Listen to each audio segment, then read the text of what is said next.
हो रही मौत को लेकर स्वास्थ्य मंत्री सकीना इत्तू ने कहा कि सरकार स्थिति पर बारीकी से नजर रख रही है। उन्होंने इस मुद्दे का राजनीतिकरण करने के लिए विपक्षी दलों पर भी निशाना साधा। एरिया में अभी भी हालात बहुत ही ख़राब हैं और अब कई डिसीजन सरकार ने लिए हैं। मेरे साथ इस पर बात करने के लिए हैं जम्मू कश्मीर गवर्नमेंट की health minister Sakina Itoo. Ma'am, news 18 से बात करने के लिए आपका बहुत बहुत धन्यवाद। सबसे पहले जानना चाहूँगा अभी तक के हालात, अभी क्योंकि बहुत दिनों से लगातार आपकी डिपार्टमेंट की तरफ से और एडमिनिस्ट्रेशन पूरी तरह से लगी हुई है, लेकिन कल भी जो एक ही फैमिली की 3 लेडीज़ हैं, उनको लड़कियां हैं, उनको हॉस्पिटल में भर्ती किया गया है।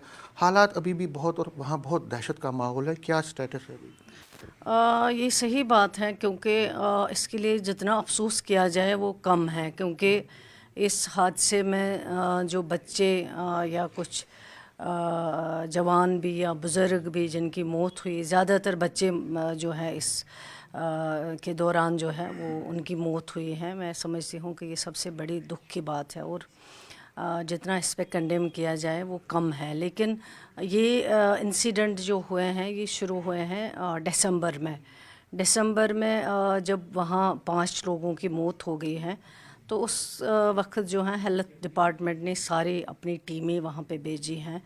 हमने सबसे पहले जितने भी चाहे वो हेल्थ सर्विसेज के डायरेक्टर हो, मैं खुद गई, मेरे साथ मेरे साथी जो मिनिस्टर हैं जावेद साहब वो थे, वहाँ के ऑनरेबल एमएलए, सेक्रेटरी साहब, उसके अलावा हेल्थ टीमें चाहे वो एचओडीज़ हो, डायरेक्टर हेल्थ सर्विसेज हो, जो भी हमारे पास तजुर्बे का डॉक्टर थे उनको भेजा गया। एम्बुलेंस अवेलेबल रखी गई, जो ज़रूरत थी, सैनिटाइज़र्स, मास्क, मेडिसन्स और हर चीज़। जो दूसरा इंसिडेंट हुआ जिसमें 3 लोगों की मौत हो गई है, हर चीज़ जो है वो की गई हैं। चाहे वो फूड आइटम्स के सैंपल वो लिए गए, चाहे वो पानी के सैंपल है वो लिया गया, चाहे वो बाकी ब्लड टेस्ट्स जो भी हैं, और 3,500 लोगों के जो वहाँ पे हैं उनके चेकअप्स किए गए, ताकि ये अगर कोई वायरस है तो 3,500 में किसी के पास भी ये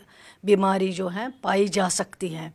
तो लेकिन 3,500 लोग जो थे जिनके चेकअप हुए हैं, डोर स्टेप्स पे डॉक्टर्स खुद गए हैं एम्बुलेंस के साथ में, और वहाँ पे कुछ नहीं, 3,500 के दरमियान कुछ नहीं मिला है।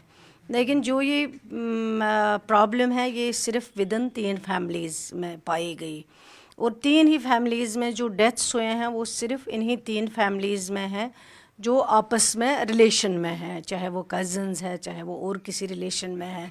तो ये फिर बहुत मुश्किल चीज़ थी कि इसको जानना कि अगर ये वायरस भी नहीं है, सारे टेस्ट किए गए हैं, सारे एग्जामिनेशन किए गए हैं, जो हेल्थ डिपार्टमेंट की ज़िम्मेवारी थी, जो हमारा काम था, वो सारे टेस्ट जो हैं वो किए गए ऑलरेडी। लेकिन उन टेस्टों में ऐसी कोई जो है बीमारी, वायरस या डिज़ीज़ या कोई इन्फ्लुएंज़ा नहीं पाया गया है।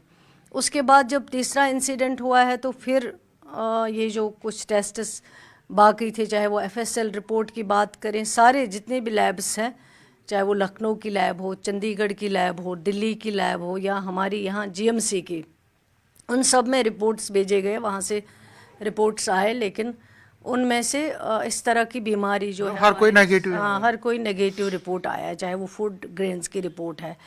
तो उसके बाद हमें लगा कि डिस्ट्रिक्ट एडमिनिस्ट्रेशन ने भी बहुत काम किया, वहाँ पे पुलिस एडमिनिस्ट्रेशन ने भी अच्छा काम किया है। उसके बाद लगा है कि ये शायद मैटर ऑफ इन्वेस्टिगेशन है। अब इसके बाद इतने सारे टेस्ट करने के बाद सारे नेगेटिव आए, तो उसके बाद इसकी जो इन्वेस्टिगेशन है वो अब पुलिस कर रही हैं।